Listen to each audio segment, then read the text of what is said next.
एक दिन और ऐसे ही बीत गया। खुशी रजत को फ़ोन करती रही सारा दिन, लेकिन रजत ने ना तो फ़ोन पिक किया और ना ही वापस फ़ोन किया। अगले दिन सुबह ही खुशी ने दादाजी राजवीर जी को फ़ोन लगा दिया। सामने से जैसे ही फ़ोन पिक हुआ, खुशी के आंसू गिरने लगे। वो कुछ बोल नहीं पाई तो राजवीर जी समझ गए कि रजत ने कुछ न कुछ तो ऐसा किया है जो खुशी को बुरा लगा है। राजवीर जी ने खुशी को चुप कराया और उससे पूछा कि क्या हुआ है। खुशी ने अपने आप को संभाला और कहा, वो 2 दिन से घर नहीं आए हैं। खुशी की बात सुनकर राजवीर जी कुछ देर चुप रहे, फिर बोली, खुशी बेटा, आज शाम तक रजत तुम्हारे पास आ जाएगा।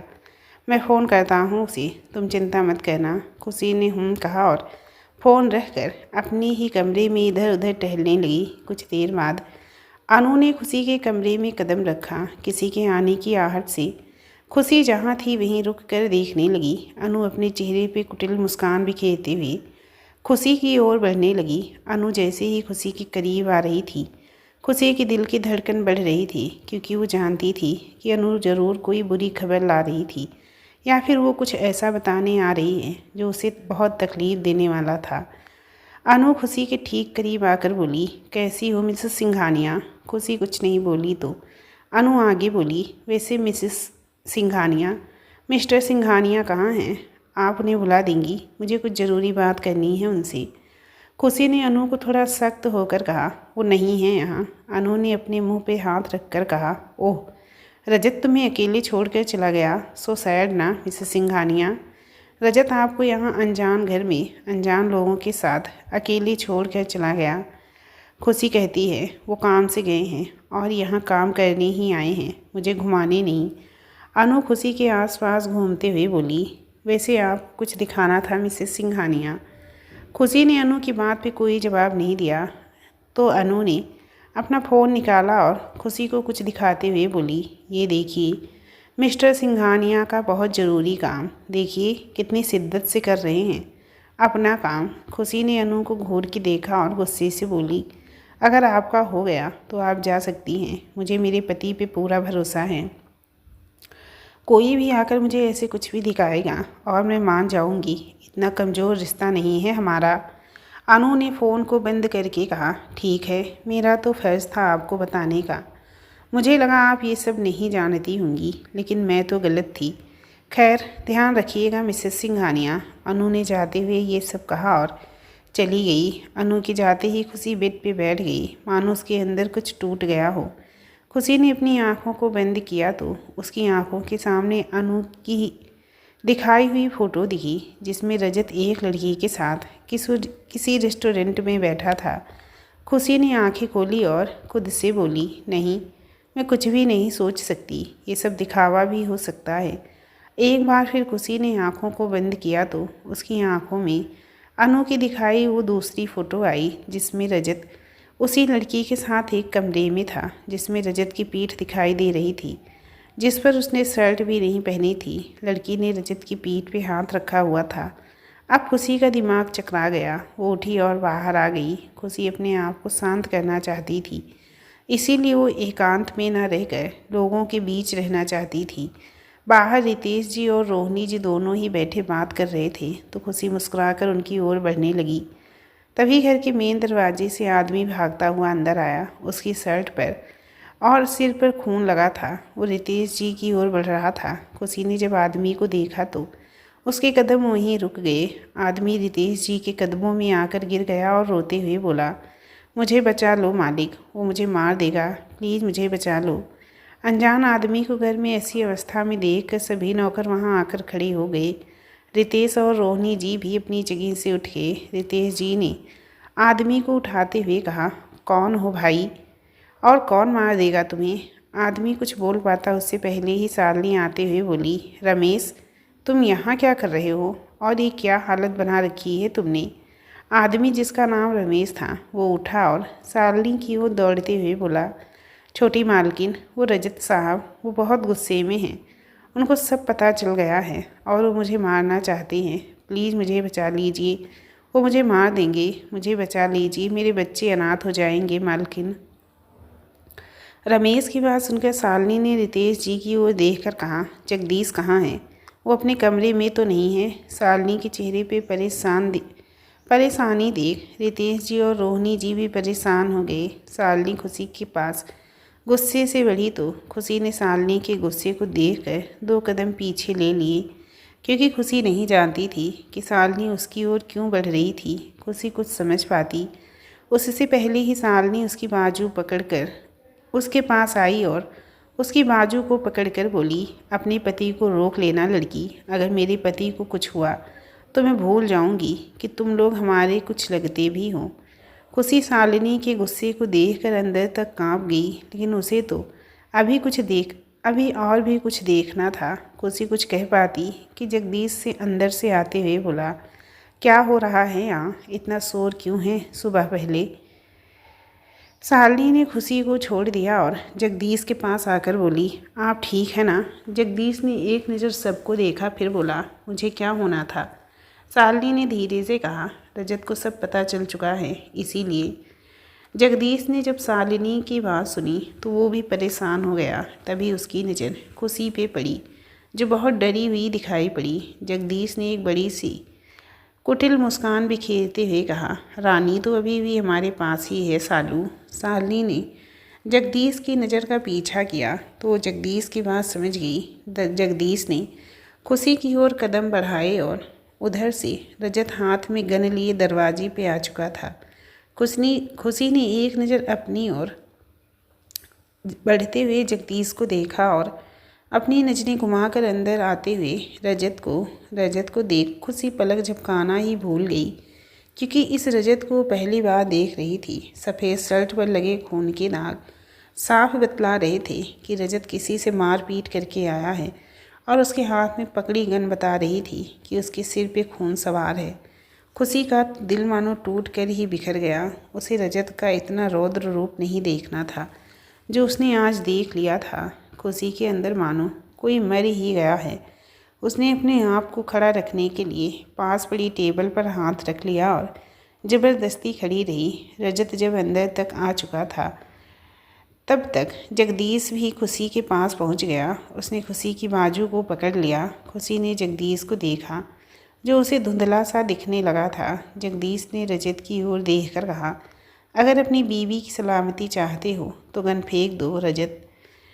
एक बार फिर से वही सब मत करो जिसकी सज़ा तुम भुगत चुके हो। रजत ने जगदीश को घूर कर देखा और अचानक से उसके पैर पर गोली चला दी। गोली चलने की आवाज़ से घर के बाकी लोग भी बाहर आ गए। जगदीश ने खुशी को छोड़ दिया और ज़मीन पर गिर गया और ज़ोर ज़ोर से कराहने लगा। खुशी ने जब उसके पैर से खून निकलता देखा तो उसने अपने मुंह पे हाथ रख लिया और उसकी आंखों से बेहिसाब आंसू निकलने लगी। उसने रजत की ओर देखा, जिसके चेहरे पे बिल्कुल भी सिकन नहीं थी।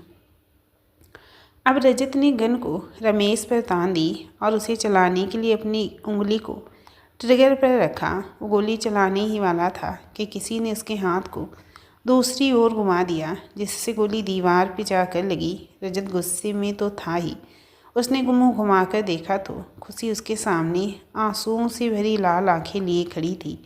जिन आंखों में रजत को मासूमियत और भोलापन दिखता था, आज वहाँ नफरत बेहिसाब दिखाई दे रही थी। खुशी ने रजत के गाल पर एक जोरदार थप्पड़ लगा दिया, जिसे देखकर पूरा कपूर खानदान सुन्न हो गया। रजत कुछ कहने को हुआ ही था कि खुशी ने उसे उंगली दिखाते हुए कुछ कहना चाहा, लेकिन वो कुछ नहीं बोली। वो बोलना चाहती थी लेकिन शब्द नहीं निकल पाए। खुशी ने लंबी सांस ली और बोली, छी। खुशी को इसे देखकर रजत का सारा गुस्सा गायब हो गया। उसने हाथ में पकड़ी गन नीचे गिर गई। उसका चेहरा लाल हो गया। वो खुशी को समझाने के इरादे से आगे बढ़ा, लेकिन खुशी ने बीच में ही उसे रोक दिया और बोली, डोंट टच मी। तुम खूनी दरिंदे, झूठे मक्कार, शर्म आ रही है तुम्हें अपना पति कहते हुए? छी, झूठ। खुशी ने एक एक शब्द को बड़ी मुश्किल से कहा। वो वहाँ से जाना चाहती थी, लेकिन रजत ने उसकी कलाई पकड़कर कहा, खुशी मेरी बात तो सुनो। खुशी ने रजत का हाथ झटक कर कहा, अब कहने सुनने के लिए कुछ नहीं बचा। अपनी आँखों से देख लिया है, जो तुम हो वो दिखाना नहीं चाहते और जो तुम नहीं हो वो बनना चाह रहे थे। खुशी ने ये कहकर 2 कदम बढ़ाए ही थे कि रमेश, जो मौके की तलाश में था, वो उठा और वहाँ से भाग गया।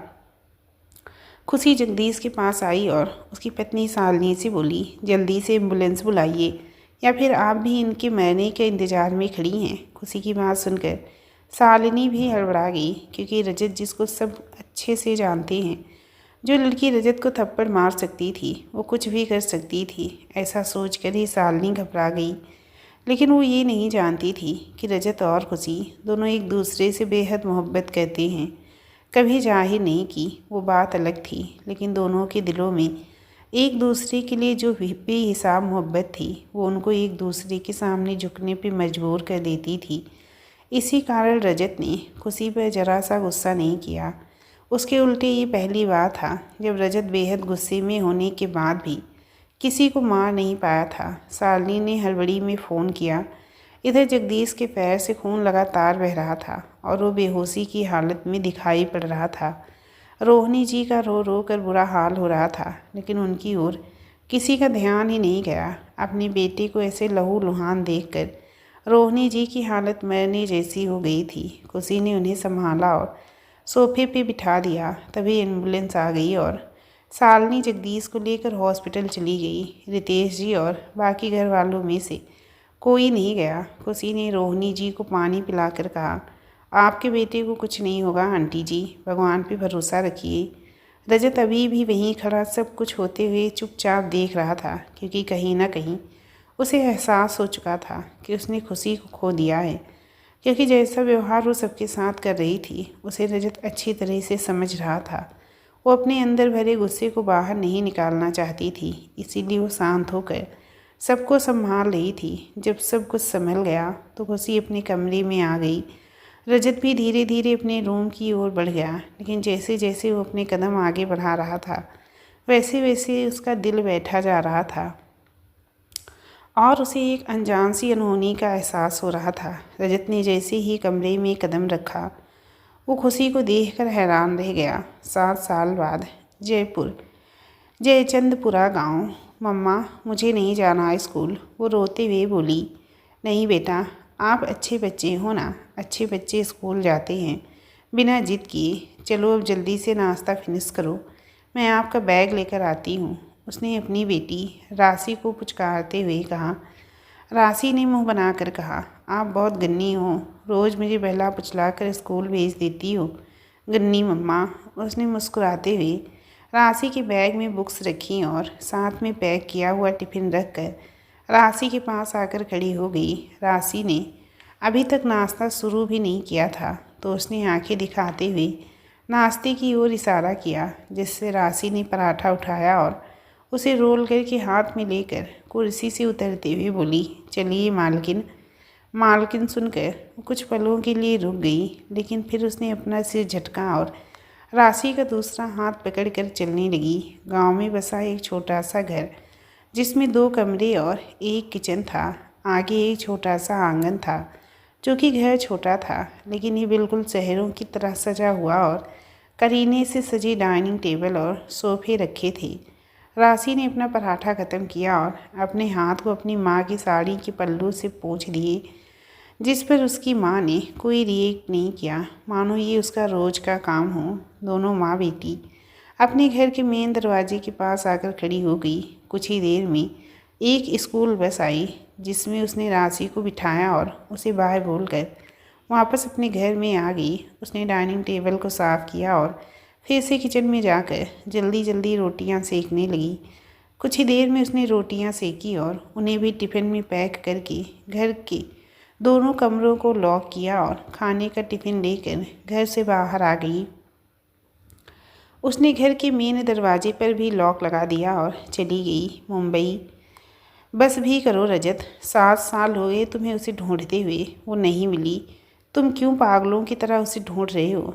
अगर उसे कुछ हो गया हो, भगवान ना करे, लेकिन बस जूही, रजत ने उस लड़की को चुप कराते हुए कहा, तुम मेरी जिम्मेदारी हो और मेरे दादाजी की रिश्तेदारी में हो, इसीलिए मैं तुम्हारी बकवास सुन रहा हूँ, वरना तुम भी जानती हो खुशी के बारे में कोई बोलता है तो मैं उसका क्या हस्र करता हूँ, इसीलिए अपनी हद में रहकर बोलो। ठीक है, मैं नहीं बोलूँगी। और मैंने तुम्हें अपना भाई माना है, राजवीर अंकल के रिश्तेदार भले ही हूँ, लेकिन अब तुम मेरे भाई हो और मैं तुम्हें ऐसे बर्बाद होते हुए नहीं देख सकती।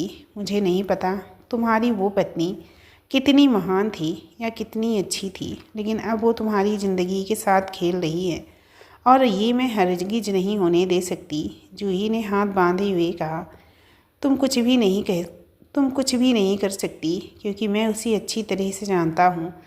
वो अब कभी मेरे सामने नहीं आएगी, क्योंकि मैंने उसके साथ वो किया है जो रजत के शब्द उसके मुंह में ही अटक गए। जूही ने रजत के कंधे पे हाथ रख कर कहा, रजत, कब तक ऐसे रहोगे? तुम्हें नहीं लगता तुम्हें ज़िंदगी में आगे बढ़ जाना चाहिए? रजत ने जूही को दयनीय भाव से देखा और सोफे पे बैठते हुए बोला, मैं जब तक खुशी को ढूंढ कर उससे माफ़ी नहीं मांग लेता तब तक तो मैं मर भी नहीं सकता। न जाने वो कहाँ होगी। जूही ने अब कुछ नहीं कहा। तभी एक लड़का हाथ में कुछ फाइल लिए रजत के पास आकर बोला, सर, इन फाइलों पर आपके सिग्नेचर चाहिए। रजत ने बिना उसे देखे फाइल्स ली और उन्हें पढ़ते हुए साइन करते हुए कुछ कहने ही वाला था कि लड़का बोला, उनके बारे में भी कुछ पता नहीं चल पाया है सर। रजत जो कुछ कहने जा रहा था उसके शब्द एक बार फिर मुंह में ही रुक गए। उसके चेहरे पे कोई भाव नहीं थे। बहुत ज़्यादा मात्रा में गुस्सा करने वाला इंसान इस कदर शांत हो चुका था कि उसे अब किसी के होने या ना होने से कोई फ़र्क नहीं पड़ता था। लड़का फाइल लेकर जाने लगा तो रजत ने उदासी से कहा, रवि, मैं 7 सालों से यही सुन रहा हूँ। क्या तुम मुझे कभी ये कहोगे कि वो मिल गई है? लड़का, जिसका नाम रवि था, उसने सिर झुकाकर कहा, मैं माफ़ी चाहता हूँ सर, लेकिन हमने मुंबई का एक एक घर छान मारा, वो कहीं नहीं है। आसपास भी हर जगह देखा, लेकिन रजत ने गर्दन हिलाई तो लड़का चला गया। उसके जाते ही जूही बोल पड़ी, रजत, कहीं वो मुंबई में हो ही ना। हो सकता है वो अपने किसी जानकार के पास चली गई हो। रजत ने उदासी में मुस्कुरा कर कहा, आपको क्या लगता है मैंने उसे नहीं ढूंढा होगा? मैंने हर वो घर तलाशा है जहाँ मुझे उसके होने की एक उम्मीद भी दिखाई गई थी, लेकिन मैं सबसे हार गया। मैं एक बार उसके पैरों में पड़कर माफ़ी मांगना चाहता हूँ। मुझे कभी माफ़ तो नहीं करेगी, लेकिन फिर भी मैं उसे मरने से पहले एक बार मिलना चाहता हूँ। जूही ने रजत के कंधे पे हाथ रखकर उसे दिलासा दिया, लेकिन कुछ बोली नहीं। रजत उठा और अपने कमरे में चला गया। अब वो अधिकतर अपने कमरे में ही रहता था, जिसमें उसने अपनी और खुशी की फ़ोटोज़ को फ्रेम में लगवा कर हर दीवार पे लगाया था। पूरा कमरा उसकी और खुशी की फ़ोटोज़ से भरा हुआ था। रजत आकर बेड पर बैठ गया और अपने आप से ही बोला, खुशी, कहाँ हो तुम?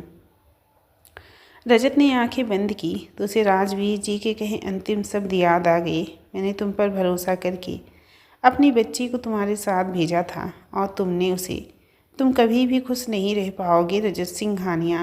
रजत ने झट से आंखें खोली और बेचैनी से इधर उधर चक्कर काटने लगा। पिछले 2 सालों से वो वही तो कर रहा था, अपने कमरे में बैठकर अपनी और खुशी की फ़ोटो को निहारना और बीती बातों को याद करके इधर उधर घूमना। हफ्ते के 2 दिन, शनिवार और रविवार को, वो पागल सा हो जाता था। बाकी दिनों एक खड़ूस और घमंडी इंसान बनकर वो दुनिया के सामने रहता था, लेकिन 2 दिन वो अपने कमरे में एक पागल की भांति बिताता था, क्योंकि उसे लगता था जो उसने किया है उसकी यही सज़ा है। रजत अपने कमरे में घूम ही रहा था कि जूही उसके कमरे में आई और सोफे पे बैठ गई। उसने हाथ में एक लिफाफा पकड़ा हुआ था।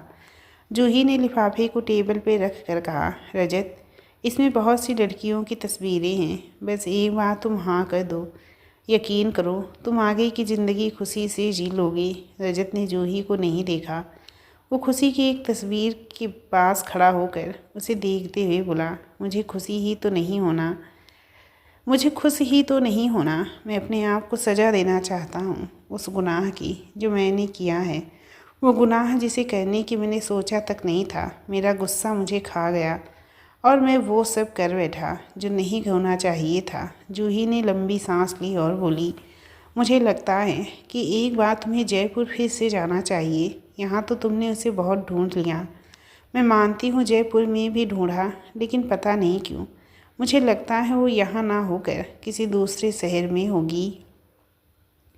रजत ने एक बार फिर हाथ बांधे खुशी को देखते हुए ही कहा, क्योंकि तुम्हारा पति उसे ढूंढने में मेरी मदद कर रहा है और उसने कहा कि वो पूरा शहर देख चुका है, इसीलिए तुम कह रहे हो कि वो यहाँ नहीं है। जूही ने रजत को हैरानी से देखकर कहा, ऐसी बात नहीं है रजत, मैंने अपना ओपिनियन शेयर किया है तुमसे, बाकी तुम्हारी मर्जी। जूही चली गई तो रजत ने अपना फ़ोन लिया और जयपुर के लिए फ़्लाइट बुक कर ली। आज तक वो यही तो कर रहा है। कोई भी उसे ये कहता कि खुशी वहाँ मिल सकती है तो वहीं जाकर उसे ढूंढता, लेकिन उसे उदासी के अलावा कुछ नहीं मिलता था। आज एक बार फिर वो जूही के कहने पे जयपुर जा रहा था।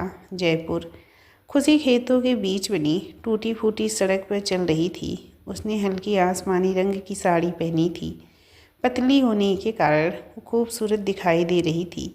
उसने अपने सिर पे साड़ी का पल्लू रखा था और अपने चेहरे को भी आधा ढक रखा था। उसके एक हाथ में टिफ़िन था तो दूसरे हाथ से उसने पल्लू को पकड़ा हुआ था। खुशी चलते चलते एक खेत में आ गई थी जहाँ एक औरत और एक लड़का काम कर रहे थे। खुशी को देखकर दोनों खेत से बाहर आ गए तो खुशी खेत में लगे एक बड़े से पेड़ की ओर बढ़ गई। वो दोनों भी खुशी के पीछे पीछे पेड़ की छाँव में आकर बैठ गए तो खुशी ने दोनों के हाथ धुलवाए और उन्हें टिफ़िन देते हुए बोली, और कितना बचा है? लड़के ने कोई जवाब नहीं दिया। वो चुपचाप खाना खाने लगा। औरत ने कहा, बस 1 घंटे और बचा है शायद। खुशी ने गर्दन हिलाई और औरत ने खुद के लिए खाना एक अलग बर्तन में डाल लिया और उसे खुशी के सामने रख कर बोली, मुझे पता है बेटा, तूने भी नहीं खाया होगा ना, खा। खुशी ने हामी भरी और खाना खाने लगी तो लड़के ने खाते हुए कहा, राशि? खुशी कहती है, हाँ, उसको स्कूल भेज दिया है मैंने। बहुत ज़्यादा सिर पर चढ़ा रखा है आपने उसे, बात ही नहीं मानती मेरी तो। हर बात डांट कर समझाना पड़ता है। लड़का कुछ बोलने वाला ही था कि औरत ने कहा, हाँ राज, बच्चों को हद से ज़्यादा दिया गया प्यार भी खतरनाक होता है बेटा।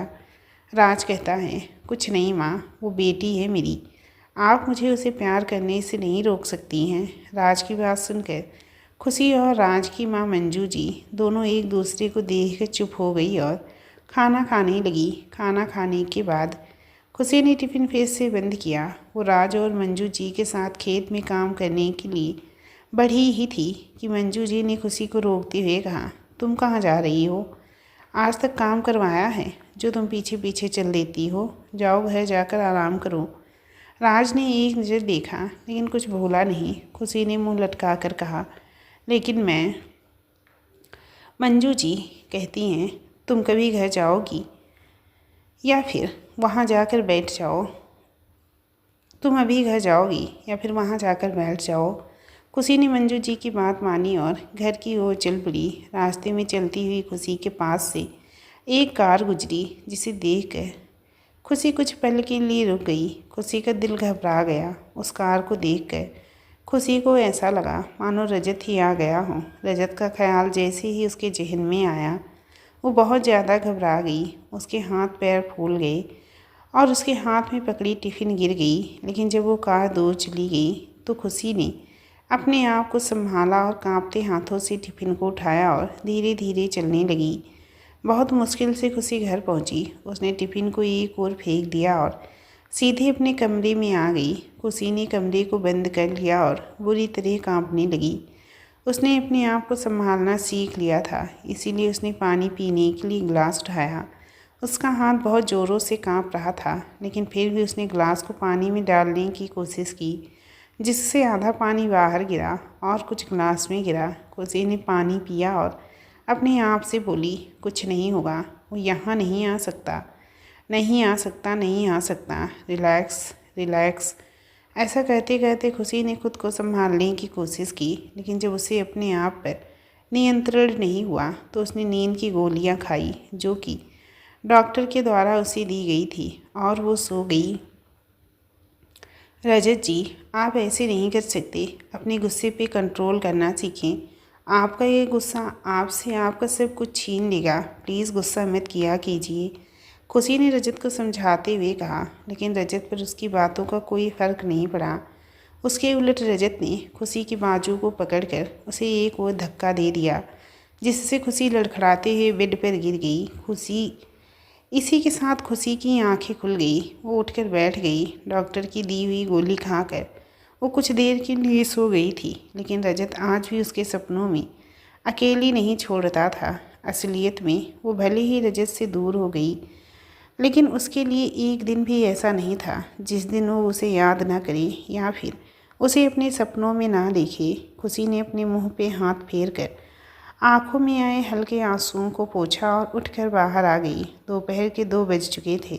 राज और मंजू जी आ चुके थे। मंजू जी अपने कमरे में सोई हुई थी और राज बाहर ही हॉल में लगे बेड पे सो रहा था। चूँकि राशि के स्कूल से वापस आने का समय हो गया था, तो खुशी दरवाजे के पास जाकर खड़ी हो गई। कुछ ही देर में राशि की स्कूल बस आई और राशि बस के दरवाजे पे आकर खड़ी हो गई। उसके चेहरे पर बैंडेज लगा था, जिसे देख खुशी थोड़ा घबरा कर कंडक्टर से बोली, ये मेरी बेटी को क्या हुआ है? कंडक्टर ने राशि को एक नज़र देख फिर खुशी को देखते हुए कहा, मैडम, आपकी बच्ची को गुस्से पर बिल्कुल भी कंट्रोल नहीं है। जब उससे गुस्सा आता है तो किसी को नहीं देखती है।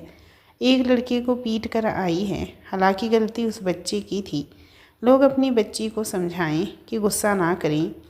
खुशी आगे कुछ नहीं बोली। उसने एक नज़र राशि को देखा और एक हाथ में उसका बैग लिया और दूसरे हाथ से राशि का हाथ पकड़कर उसे बस से उतार कर अंदर ले आई। राशि खुशी के साथ चलती हुई बोली, मम्मा, मैंने जानबूझकर नहीं किया था। वो लड़का मेरे साथ बदतमीजी कर रहा था। खुशी ने कुछ नहीं कहा। वो राशि को अंदर ले आई और उसका हाथ छोड़कर बैग को एक ओर रख दिया। तब तक राज भी उठकर पानी पीने लगा था। जब राज ने खुशी को देखा तो वो पानी पिए बिना ही राशि के पास आकर उसके सिर पे लगी चोट को देखकर बोला, ये कैसे हुआ? राशि ने अपनी चोट पर हल्की सी उंगली रखकर कहा, अरे यार, ये तो बस मेरा एक बार खाली चला गया था, उसी की वजह से चोट लग गई। रासू, तुम आज फिर से किसी से झगड़ा करके आई हो? राज ने आंखें दिखाते हुए कहा। राशि पर राज की बातों का कोई फर्क नहीं पड़ा। वो डाइनिंग टेबल के पास जाकर कुर्सी पर बैठती हुई बोली, हाँ, लेकिन गलती मेरी नहीं थी। राज भी उसके पास आकर बैठ गया और उसे समझाने के लिए कुछ बोलने वाला था कि राशि एक प्लेट में खाना लेकर आई और उसे ज़ोर से खुशी एक प्लेट में खाना लेकर आई और उसे ज़ोर से राशि के सामने रखते हुए बोली, हाथ मुंह धोकर खाना खा लेना, और जिस दिन आप अपने गुस्से पे कंट्रोल करना सीख जाएंगी उसी दिन मुझसे बात करना। खुशी ये कहकर जाने लगी, लेकिन तभी राशि ने अपने छोटे छोटे हाथों से खुशी के पल्लू को पकड़ कर कहा, ऐसा ना करो ना मम्मा, हम आपके बिना कहाँ जाएंगे? खुशी ने उदासी से राज की ओर देखकर कहा, ये सब आपका किया हुआ है। छोटी सी है ये, लेकिन देखिए कितना बोलती है, मार पीट करके आती है। मैंने कहा था आपसे ज़्यादा लाड प्यार मत दीजिए इसे। राज ने पलक झपका कर कहा, आप भी वजह टेंशन ले रही हैं। अभी वो बच्ची है, धीरे धीरे समझ जाएगी। खुशी बच्चों को शुरू से ही खुशी कहती है, बच्चों को शुरू से ही अच्छी आदतें सिखानी चाहिए। मैं मानती हूँ आप इससे बहुत प्यार करते हैं, लेकिन आपका ये प्यार इसे ज़िद्दी और गुस्सैल बनाता जा रहा है। राज ने खुशी को थोड़ा घूर कर देखते हुए कहा, खुशी, ज़्यादा सोचना बंद करो।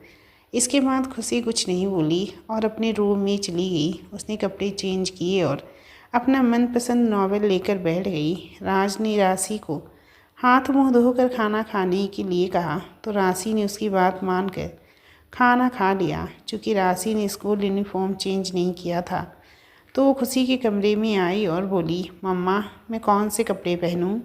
खुशी ने राशि की बात का कोई जवाब नहीं दिया, तो राशि ने कंधे उचकाए और एक टी शर्ट निकाल कर उसे खुद पहनने लगी। क्योंकि उसे खुद कपड़े पहनने की आदत नहीं थी, इसलिए उसे परेशानी हो रही थी। खुशी का ध्यान नॉवेल में ना होकर अब राशि पर ही था। जब उसे लगा कि राशि परेशान हो रही है, तो वो उठी और बिना कुछ बोले उसे कपड़े पहनाने लगी। राशि ने अपने हाथों को ऊपर करते हुए कहा, मम्मा वो लड़का है ना, राज के बारे में बोल रहा था कि राज तो डरपोक है, वो सबसे डर कर रहता है और बस 2 दिनों के लिए ही घर आता है क्योंकि वो मुझसे प्यार नहीं करता है।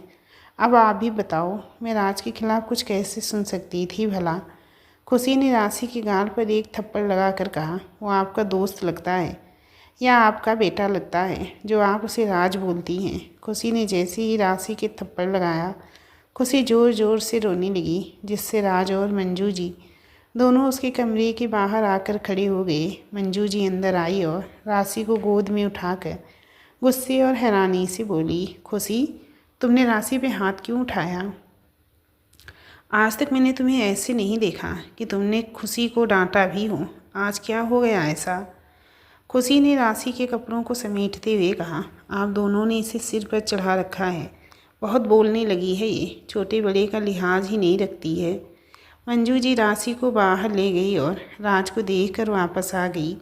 तब तक खुशी ने राशि के कपड़े को रख दिया था और फिर से अपना नॉवेल पढ़ने के लिए बैठ गई। मंजू जी कहती हैं, क्या बात है खुशी बेटा, आज से पहले मैंने तुम्हें इतने गुस्से में ऐसे बर्ताव करते नहीं देखा। आज ऐसा क्या हो गया? खुशी ने नॉवेल एक ओर रखा और मंजू जी का हाथ पकड़कर बोली, मुझे माफ़ कर दीजिए, लेकिन मुझे अतीत के कुछ पल याद आ गए जिससे मैंने ये सब कह दिया।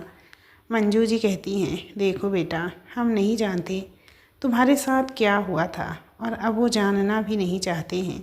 तुम हमारी जिम्मेदारी हो और हमेशा रहोगी। जब मुझे अपने बेटे को खोने का डर सता रहा था तब तुमने आकर ही उसे जीने की नई उम्मीद दी थी। अब वो जीना चाहता है, राशि के लिए, तुम्हारे लिए, मेरे लिए। इसीलिए जो भी बात हो सब बता देना, वो सब संभाल लेगा। इतना तो तुम जान गई हो ना उसे। खुशी ने सिर हिलाया तो मंजू जी ने प्यार से उसके सिर पे हाथ फेर कर बाहर आ गई। राज ने राशि को चुप करा दिया था, लेकिन वो खुशी पे गुस्सा था। उसने मंजू जी को गुस्से से देखा तो मंजू जी ने पलक झपकाकर राज को समझाया। राज ने गुस्से को ख़त्म किया और राशि से बात करने लगा। राशि अब रो नहीं रही थी, लेकिन कुछ बोल भी नहीं रही थी, तो राज ने शाम को बाहर ले जाने के लिए कहा, जिससे राशि का चेहरा खिल गया। तो राज ने उसे अभी सोने के लिए कह दिया। राशि ने भी हामी भरी और राज के बेड पर ही लेट गई। मंजू जी अपने कमरे में लग गई और राज भी अपने लैपटॉप पे बैठ गया। रजत जयपुर आ चुका था। जयपुर की जानी पहचानी सड़कों पर वो कार में पीछे की सीट पर बैठ जाता है। कई दुकानों और घरों को देख रहा था। उसका मकसद आज भी वही था जो 7 सालों से था, खुशी को ढूंढना। रजत ने आंखें बंद की तो अस्त व्यस्त साड़ी में लिपटी रात के अंधेरे में एक सड़क पर चलती हुई खुशी दिखाई दी। अचानक एक कार ने आकर खुशी को टक्कर मारी तो रजत की आंखें खुल गई। जैसे ही उसकी आंखें खुली, ड्राइवर ने ज़ोरदार ब्रेक लगाया, जिससे रजत थोड़ा आगे झुक गया। उसने ड्राइवर को देखा, लेकिन कोई रिएक्शन नहीं दिया, तो ड्राइवर उसे उसके घर ले आया। कार से उतरकर रजत घर में आया जो अब सुनसान था। रोशनी आज भी वहीं रहती थी, इसीलिए उस बड़े से घर में कुछ कमरों में ही साफ़ सफाई हो रखी थी। आज रोशनी यहाँ नहीं थी, शायद बाहर काम पर गई थी, शायद बाहर काम कर रही होगी। ऐसा सोचकर रजत अपने कमरे की ओर बढ़ा ही था कि उसकी नज़र दादाजी की हार लगी फ़ोटो पे गई। रजत को लगा जैसे दादाजी उसे कह रहे हों, तो कोई रिश्ता नहीं संभाल पाया, यही सज़ा है तेरी, अकेले रहने की सज़ा, किसी के लायक नहीं है तू। रजत ने अपना सिर झुकाया और अपने कमरे में चला आया। उसका कमरा आज भी वैसा ही था जैसा वो और खुशी छोड़ कर गए थे।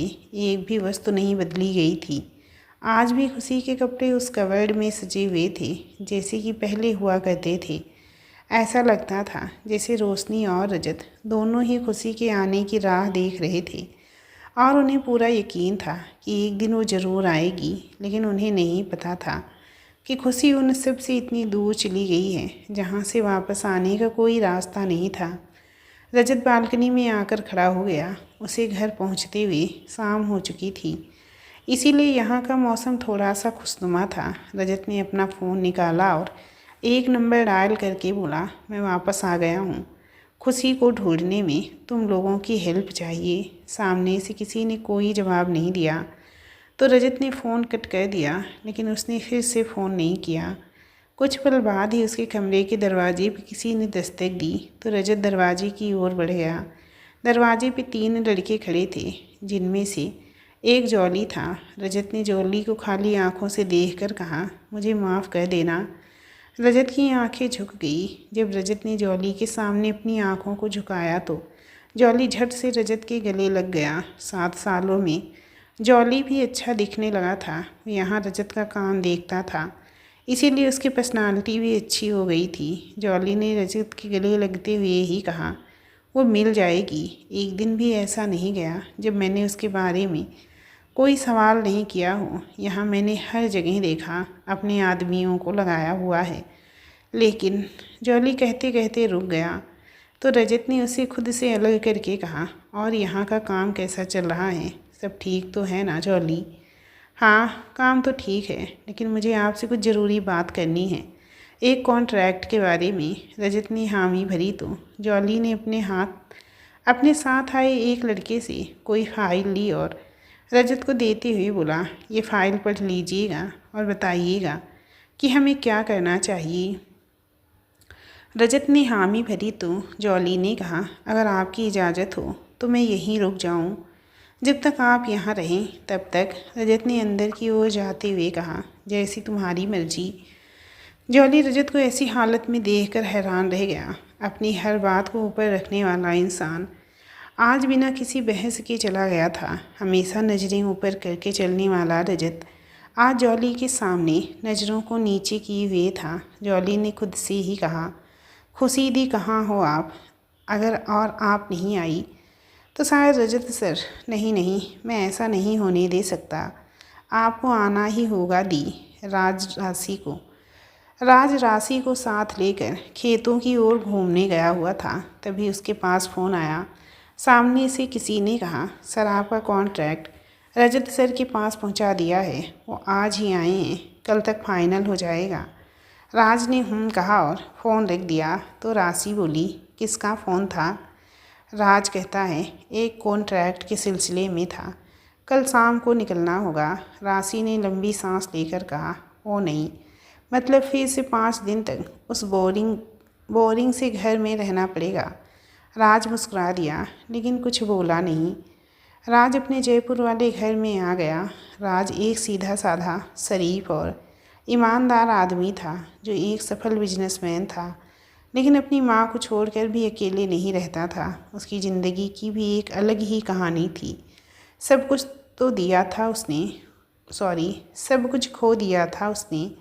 जब उसकी जीने की उम्मीद ख़त्म हो गई थी, तब खुशी उसकी ज़िंदगी में एक हल्की सी उम्मीद बनकर आई थी। और अब खुशी और राशि ही उसके जीने की एकमात्र उम्मीद थी। वो हफ्ते के 5 दिन जयपुर शहर में बिताता था, बाकी 2 दिन अपने गांव जाकर माँ की खेतों में मदद और राशि के साथ वक्त बिताया करता था। राज अपने घर में बैठा एक फ़ोटो को बड़े गौर से देख रहा था। उसमें एक लड़की की हंसती हुई फ़ोटो थी। राज ने उसे देखते हुए कहा, काश आज तुम यहाँ होती श्रेया। तुम नहीं जानती मैं कितना बेबस हूँ जीने के लिए। तुम अपने साथ साथ मेरे जीने की उम्मीद भी तो ले गई। सब मुझे अपनी ज़िंदगी में आगे बढ़ने के लिए कहते थे, लेकिन मैं आज तक आगे नहीं बढ़ पाया हूँ। राज अपने ख्यालों में गुम था। तभी उसके पास फ़ोन आया और सामने से कहा गया, सर रजत सिंघानिया ने कॉन्ट्रैक्ट साइन कर दिया है। अब आप उनसे मिलकर बात कर सकते हैं, क्योंकि वो अभी जयपुर ही आए हुए हैं। राज ने हामी भरी और फ़ोन रख कर तैयार होकर रजत से मिलने के लिए निकल गया। खुशी अपने कमरे में साफ़ सफाई कर रही थी। तभी राशि आकर उससे लिपट कर बोली, सॉरी ना मम्मा, आप इतना ज़्यादा नाराज़ क्यों हो रही हो? आपके बिना मैं किससे बात करूं? मंजू भी अपने काम में लगी हुई है। खुशी ने राशि के गाल पर हाथ फेरना चाहा, लेकिन तभी उसे उसकी चोट दिखाई दी तो खुशी ने अपना हाथ पीछे खींचकर कहा, पहले मुझसे प्रॉमिस करो कि आगे से आप गुस्सा नहीं करोगी। राशि ने जल्दी से अपने छोटे छोटे हाथों से खुद के गले को पकड़कर कहा, पक्का वाला प्रॉमिस, अब मैं कोई शैतानी नहीं करूँगी। राशि के छोटे और मासूम से चेहरे को देख खुशी मुस्कुराकर बोली, अच्छा चलो अब पढ़ाई करो, जाओ, आओ आपको पढ़ाती हूँ। राशि ने अपने ऊपर वाले होठों को ऊपर करके कहा, इसीलिए थोड़ी कहा था बात करने को, आप तो पढ़ाई करवाने लग जाओगी। खुशी, और क्या करना चाहती हैं आप?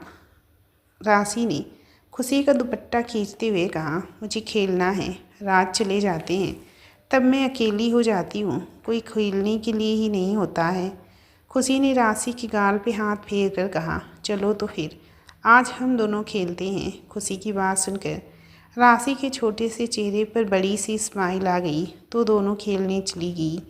राज रजत से मिलने के लिए उसके ऑफिस गया तो उसे पता चला कि रजत ऑफिस ना आकर घर पर ही उससे मिलना चाहता है, लेकिन राज रजत का घर नहीं जानता था, इसीलिए जॉली उसे रजत के घर ले आया। राज जैसे ही रजत के घर में आया सबसे पहले उसे रोशनी दिखाई दी, लेकिन रोशनी ने उसे देखकर कोई प्रतिक्रिया नहीं दी। तो जॉली राज को अंदर ले जाते हुए बोला, माफ़ी चाहता हूँ आपको तकलीफ़ दी, लेकिन रजत सर की तबीयत ठीक नहीं रहती, इसीलिए वो ऑफिस नहीं आ पाए। राज ने कोई बात नहीं कहा और जॉली के पीछे पीछे चलने लगा। जॉली ने उसे गेस्ट रूम में बिठाया। तभी रजत भी आ गया। रजत को देखकर राज खड़ा होकर उसका अभिवादन करने लगा तो रजत ने भी मुस्कुराकर राज से हाथ मिलाया। तो रजत ने उसे इशारे से बैठने को कहा। राज बैठ गया। रजत अपने सोफे पे बैठते हुए बोला, माफ़ी चाहता हूँ आपको यहाँ तक आना पड़ा। राज ने चेहरे पे मुस्कान लाते हुए कहा, कोई बात नहीं रजत साहब, इसमें तकलीफ़ कैसी, वैसे भी मैं आपसे पर्सनली मिलना चाह रहा था लेकिन कभी मौका नहीं मिला। रजत ने कुछ नहीं कहा तो राज ने आगे कहा, मैंने आपको बहुत पहले देखा था, एक मीटिंग के दौरान, उस वक्त तो आप अच्छे खासे दिखते थे, ऐसा क्या हो गया जो आपने अपने आप को ऐसे गम में डुबो लिया? रजत ने लंबी सांस लेकर कहा, बस कभी कभी कुछ ऐसा हो जाता है कि हम ना तो उससे सह सकते हैं और ना ही किसी से कुछ कह सकते हैं। कुछ गलतियों की सज़ा हमें ज़िंदगी भर भुगतनी पड़ती है। राज की बात सुनकर राज ने आगे कुछ नहीं कहा। वो उससे काम की बात करने लगा। लगभग 1 घंटे तक दोनों ने बातचीत की। इसी दौरान जॉली ने राज को चाय सर्व कर दी थी। जब दोनों की बातें खत्म हो गई तो राज ने चलने के लिए कहा। रजत ने भी हामी भरी और राज के साथ चलने लगा। राज ने चलते हुए ही रजत से कहा, क्या आपने अभी तक शादी नहीं की है? आपका इतना बड़ा घर है, 1-2 नौकरों को छोड़कर सब बंद पड़े हैं। रजत ने उदासी से हंसते हुए कहा, प्यार भी किया और शादी भी की, लेकिन मैं दोनों ही नहीं निभा पाया, रिश्ते संभाले ही नहीं गए, इसलिए आज अकेला रह गया। राज कहता है, मतलब आपकी वाइफ छोड़कर चली गई आपको? राज ने ये कह तो दिया, लेकिन उसे बाद में एहसास हुआ कि उसने गलत बोल दिया। लेकिन जब रजत ने कोई प्रतिक्रिया नहीं दी तो राज ने आगे कहा, मेरा मतलब मिसेस सिंघानिया दिखाई नहीं दे रही। रजत ने उदासी से कहा, सही कहा तुमने, वो मुझे छोड़कर चली गई है, लेकिन कहती भी क्या, मुझे जैसे इंसान के साथ कोई रह भी कैसे सकता है, मैं अकेले रहने के लायक ही हूँ। राज कहता है, अरे नहीं सर, अपने आप को दोष देना बंद कीजिए। वो कहते हैं ना, अगर आप पूरी शिद्दत से किसी को चाहो तो वो पूरी कायनात आपको उससे मिलाने में लग जाती है। तो अगर आपका प्यार सच्चा और पवित्र है तो मिसेस सिंघानिया आपको छोड़कर कहीं नहीं जा सकती। रजत ने गर्दन हिलाई तो राज ने उससे हाथ मिलाते हुए कहा, चलता हूँ सर, आपसे मिलकर अच्छा लगा। रजत ने हामी भरी तो राज चला गया। रजत भी अपने रूम में खुशी की यादों के पास आ गया। अगले दिन राशि की स्कूल की छुट्टी थी तो सुबह से बोर हो रही थी। प्रत्येक रविवार के दिन जब राज घर नहीं होता था तो वो बोर ही होती। इसीलिए राशि ने राज को फ़ोन लगाकर कहा कि उसे उसकी याद आ रही है। राशि कहकर रोने लगी तो राज परेशान होकर बोला, मैं अभी आ रहा हूँ। खुशी ने जब राशि को फ़ोन पर रोते हुए देखा तो उसने राशि के हाथ से फ़ोन छीन कर कहा, आपको पता है ना ये कितनी नौटंकी करती हैं, आप इसकी बातों में आ जाते हैं। बहुत चालाक होती जा रही है ये। आपके प्यार के दुष्प्रभाव हैं ये। राज ने हल्के से मुस्कुरा कर कहा। खुशी जी, आपसे कुछ कहना था। खुशी ने शांति से कहा। जी कहिए। राज कहता है, मुझे यहाँ बहुत काम है, लगभग 10 से 15 दिन लग जाएंगे। अगर आपको परेशानी ना हो तो आप तीनों कुछ दिनों के लिए यहाँ आ जाइए। वैसे भी आप आई हैं, तब से कहीं बाहर नहीं गई। राज की बात सुनकर खुशी कुछ देर चुप रही, फिर बोली, राज जी, हम आपसे बाद में बात करते हैं, आंटी जी ने बुलाया है। ये कहकर खुशी ने फ़ोन रख दिया और सीधे अपने कमरे में आ गई। उसे शहर तो कभी जाना ही नहीं था, क्योंकि उस शहर में रजत और उसकी यादें थी। खुशी उसे हमेशा के लिए भूलना चाहती थी, क्योंकि जो निर्णय उसने लिया था वो उस पर अडिग रहना चाहती थी। वो नहीं चाहती थी कि रजत फिर कभी उसके सामने आए, और वो ये जानती थी कि अगर वो शहर गई तो रजत उसे ढूंढ ही लेगा। लेकिन वो राज को मना भी नहीं कर सकती थी, क्योंकि इतने दिनों में राज ने पहली बार उससे कुछ कहा था, और अगर उसने उसकी बात नहीं मानी तो वो अपने आप को कभी माफ़ नहीं कर पाएगी। राज ने आज तक उससे कोई सवाल जवाब नहीं किया था, इसीलिए खुशी को उसकी बात तो माननी ही थी। अजीब सी कसबकस में फंस गई थी खुशी। इधर खुशी के जाते ही राशि ने फिर से राज को फ़ोन लगा दिया और उससे बात करते हुए बोली, राज, आप आ रहे हैं ना? देखो ना, मम्मा मेरे साथ खेलती ही नहीं है। राज ने मुस्कुराते हुए कहा, मुझे लगता है अब आपको मेरे पास आना चाहिए। जाकर आपकी मम्मा को मनाओ। यहाँ आने के लिए मैं गाड़ी भेजता हूँ, जल्दी से तैयार हो जाना।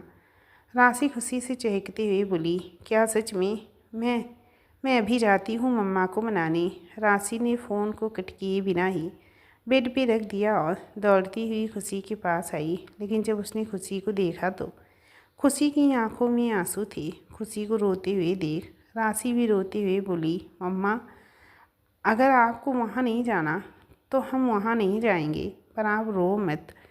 जब राशि अचानक से खुशी के पास गई तो उसने अपने आंसुओं को पोंछकर कहा, अरे नहीं बच्चे, मैं रो नहीं रही, आंखों में कुछ गिर गया था, हम चलेंगे ना। राशि खुश हो गई। अक्सर जब राशि खुशी को रोते हुए देख लेती तो खुशी हमेशा यही कहती थी कि आंखों में कुछ गिर गया था, और राशि हमेशा मान भी लेती थी, क्योंकि वो अभी बच्ची थी। राज ने जो गाड़ी उनको लेने के लिए भेजी थी वो घर के बाहर आ चुकी थी।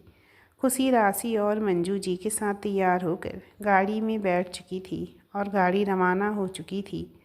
7 साल बाद एक बार फिर खुशी उस शहर में, या यूँ कहे अपने शहर में जा रही थी, जहाँ उसका सब कुछ था, जो कि अब ना के बराबर था। हर एक पल खुशी के दिल की धड़कनें बढ़ रही थी। वो जाना तो नहीं चाहती थी, लेकिन वो मजबूर भी थी। जयपुर शहर की सड़कों पर चलती हुई कार से खुशी उन सड़कों को देख रही थी जहाँ सालों पहले वो घूम चुकी थी। वो जल्दी से घर में जाकर कैद हो जाना चाहती थी, ताकि उससे कोई देख ना सके।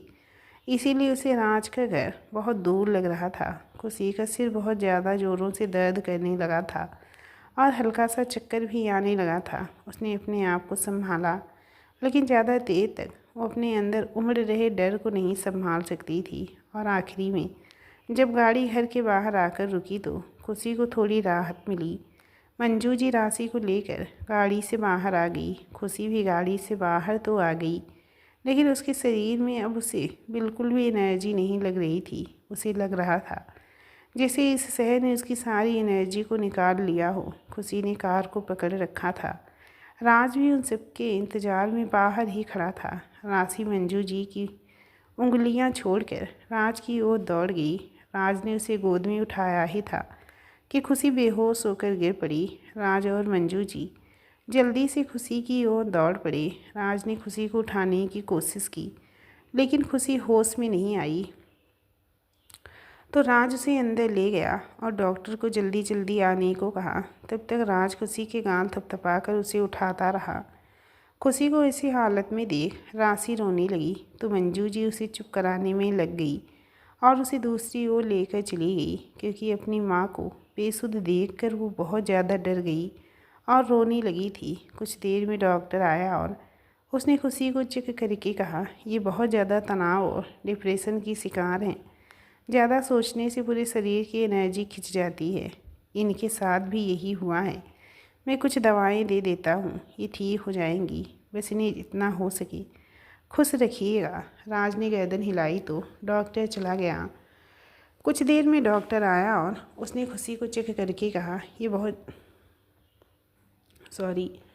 खुशी की आंखें खुली तो उसने अपने आप को एक नए ही कमरे में पाया। राशि उसके पास बैठे बैठे ही सो गई। मंजू जी शायद किचन में लगी थी, क्योंकि किचन से बर्तनों की आवाज़ें आ रही थी। खुशी उठी तो उसने राशि को अपनी गोद में लेने के लिए उसे छुआ ही था कि राशि अचानक से उठकर बोली, मम्मा। खुशी ने राशि को गोद में लिया तो राशि रोते हुए बोली, मम्मा आपको क्या हो गया था? आप गिर गई थी मम्मा। राज ने आपको उठाया। खुशी ने राशि को अपनी गोद में बिठाकर उसके सिर पे हाथ फेरते हुए कहा, कुछ नहीं हुआ बेटा, मैं बस बीमार थी। और आपने ये क्या हाल कर लिया है खुद का? आंखें देखो अपनी कितनी मोटी हो गई हैं रोकर। राशि अपनी माँ से चिपक गई तो खुशी ने उसकी आंखों और गालों के आंसुओं को पोंछते हुए कहा, अच्छा ये बताओ क्या खाना है आपको? आप जो कहेंगी वो बना कर खिलाऊंगी। राशि ने ना में अपनी गर्दन हिलाई तो खुशी ने कुछ नहीं कहा, क्योंकि वो राशि की हालत समझ रही थी। बच्ची ही तो है राशि, और अपनी माँ के अलावा वो किसी की इतना करीब भी नहीं। राज के साथ वो भले ही खेलती हो, लेकिन एक बच्चा अपनी माँ के दूर जाने के भर से भी डर जाता है। और राशि ने तो उसे बेहोश होते हुए देख लिया था। ऐसे भी उसका मासूम दिल घबरा गया था। खुशी ने उसे उठाया और बाहर लाने के लिए खड़ी हुई ही थी कि उसको हल्का सा चक्कर आ गया, लेकिन उसने अपने आप को संभाला और राशि को एहसास नहीं होने दिया। वो बाहर आई तो राज ने जैसे ही उसे देखा जो लैपटॉप पे काम में लगा था, वो जल्दी से उठा और खुशी से राशि को लेने के लिए आगे बढ़ा। लेकिन राशि ने उसके पास आने से साफ इनकार कर दिया और खुशी की और ज़्यादा चिपक गई। खुशी ने पलक झपकाई तो राज ने कहा, खुशी जी आप अभी कमज़ोर हैं, ऐसे में राशि आप कैसे? खुशी ने राशि के सिर पे हाथ फेरते हुए कहा, बेटी है वो मेरी, इसी की वजह से ज़िंदा हूँ, वरना। राज ने खुशी की बातें काटते हुए कहा, अच्छा किस बात का स्ट्रेस ले रही हैं आप? इतना तनाव कैसे खुशी जी? क्या आप खुश नहीं हैं? या फिर? खुशी ने कुर्सी की ओर बढ़ गई, क्योंकि वो सचमुच बहुत ज़्यादा ही कमज़ोरी महसूस कर रही थी। वो कुर्सी पर बैठते हुए बोली, जयपुर शहर की हवा में ना जाने क्या है, यहाँ आती ही मेरी ज़िंदगी बिखर सी जाती है। राज कहता है, इसका मतलब आप यहाँ पहले आ चुकी हैं, फिर तो आप यहाँ के मॉल और घूमने की जगह वगैरह सब जानती होंगी ना। खुशी कुछ नहीं बोली तो राज ही आगे बोला, आप और माँ राशि को ले जाना और कहीं घूम कर आना, सारा दिन घर में बोर हो जाओगी। खुशी कहती है, नहीं मैं बाहर नहीं जाना चाहती राज जी, प्लीज़ मैं यहाँ आ गई, इतना ही काफ़ी है। इसके आगे राज कुछ नहीं बोला। राशि खुशी से चिपके ही सो गई थी तो खुशी ने उसे अपने कमरे में सुला दिया और वापस से बाहर आ गई। वो किचन की ओर बढ़ ही रही थी कि मंजू जी बाहर आते हुए बोली, खुशी तुम अपने कमरे में जाओ, मैं आती हूँ अभी। खुशी ने मंजू जी को हैरानी से देखा तो मंजू जी उसे घूरने लगी, जिससे खुशी वापस अपने कमरे में आ गई। कुछ देर बाद मंजू जी उसके लिए कुछ खाने को लेकर आई और उसके सामने रख कर बोली, इसे पूरा ख़त्म करना है बिना कोई बहस किए। खुशी तो मंजू जी को देखती ही जल्दी जल्दी खाने लगी, क्योंकि अगर वो कुछ भी बहस करती या नहीं खाती तो मंजू जी उसे डांटती और खुशी रोने लगती। और इस वक्त वो अपने आप को और ज़्यादा कमज़ोर नहीं करना चाहती थी। खुशी ने जब सारा खाना ख़त्म कर दिया तो उन्होंने प्लेट उठाई और एक और रख कर खुशी के पास बैठ गई। उन्होंने खुशी के हाथ को अपने हाथ में लेकर कहा, खुशी बेटा आपसे कुछ पूछूं? आप जवाब तो देंगी? मंजू जी की बात से खुशी को एहसास हुआ था कि वो क्या पूछने वाली थी, इसीलिए खुशी के दिल की धड़कन बढ़ गई थी। जो बात वो सालों से छुपाती आ रही थी, यहाँ आते ही उसकी सभी तहें खुलने लगी थी। खुशी ने धीरे से कहा, जी पूछिए। मंजू जी कहती हैं, क्या बात है जो आपको अंदर ही अंदर खाई जा रही है? मैं इतने सालों से आपको देखती आ रही हूँ, रोज़ सोचती हूँ आज आपकी पिछली ज़िंदगी के बारे में पूछूंगी, लेकिन रोज़ ये सोचकर चुप हो जाती हूँ कि कभी ना कभी तुम खुद मुझे बताओगी, अपने दिल के दर्द को मुझसे बांटोगी, लेकिन पता नहीं तुम किस मिट्टी की बनी हो, सब चीज़ों को अंदर ही अंदर रखी हुई हो। खुशी उदासी से मुस्कुराकर बोली, आपको पता है आंटी, हम जिससे प्यार करते हैं ना, उसकी हर एक बात हमें अच्छी ही लगती है, चाहे फिर वो दूसरों के लिए गलत ही क्यों ना हो। और जो हमारे दिल में होता है, उनके गुनाहों को हम किसी को भी बताकर उनकी इज्जत कम नहीं करते हैं। उन्होंने हमारे साथ कैसा भी सलूक किया हो, हम उसे खुद तक सीमित रखते हैं, दूसरों को बताकर तमाशा नहीं कर सकते हैं। मंजू जी थोड़ी हैरानी से और जल्दी से बोली, क्या तुम बिन ब्याही माँ हो?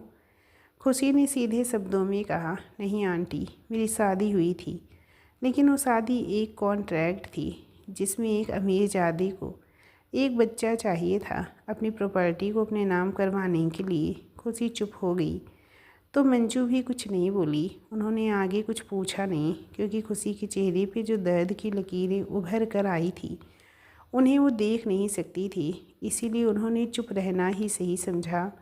कुछ देर तक दोनों शांत रही, फिर मंजू जी बोली, आपको पता है बेटा, सभी अमीरजादे एक जैसे नहीं होते। अब तुम राज को ही देख लो, मेरी कोख से नहीं जन्मा, फिर भी बेटे से कम नहीं है। मेरी बेटी के लिए उसने सब कुछ छोड़ दिया।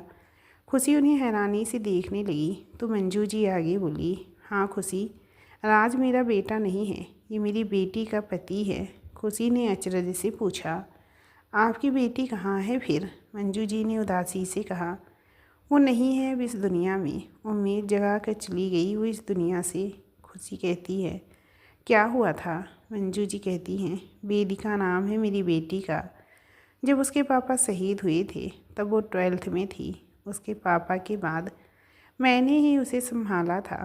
पापा के बहुत करीब थी, क्योंकि 3 लोग ही होते थे हम।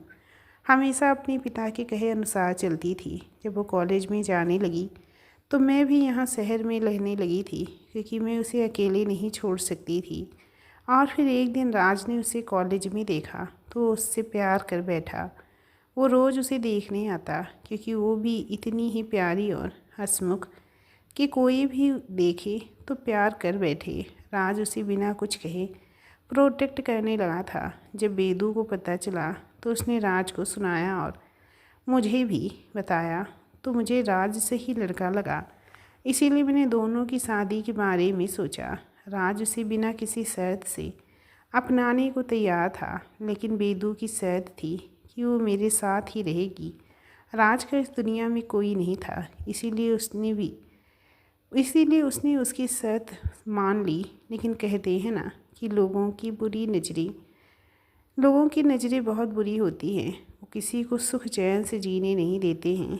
राज एक बिजनेसमैन है, और बिजनेस भी जान लेना आम बात है। राज हमें बहुत संभाल के रखता था, लेकिन वेदिका की एक गलती उसकी जान ले गई। जब बेदू को पता चला कि वो प्रेग्नेंट है तो बिना राज को कॉल किए उसके पास जाने के लिए बस में चली गई। राज ऑफिस के काम से सिंघानिया साहब की कंपनी गया हुआ था। वेदिका ने पता लगा लिया था कि राज कहाँ गया है, और वो बस से उतर कर राज के पास जा ही रही थी। राज ने दूर से ही वेदिका को देख लिया था। वो हैरान था कि वेदिका बिना किसी सिक्योरिटी के कैसे आ रही थी, क्योंकि वेदिका ने भी उसे देख लिया था और उसके चेहरे पे खुशी से चमकता हुआ नूर था। वो हाईवे पार कर चुकी थी, लेकिन अचानक ही एक कार उसकी साइड से आई और मंजू जी ये कह कर चुप हो गई। खुशी की आंखों में आंसू आ चुके थे। मंजू जी कुछ देर चुप रही, फिर बोली, कार की टक्कर से वो हाईवे पे जा गिरी और तेज़ी से आती गाड़ी के ब्रेक नहीं लग पाए। मंजू जी एक बार फिर चुप हो गई, तो खुशी उनके गले लग कर ज़ोर ज़ोर से रोने लगी। साथ ही मंजू जी रो पड़ी थी। खुशी बहुत कमज़ोर दिल की है।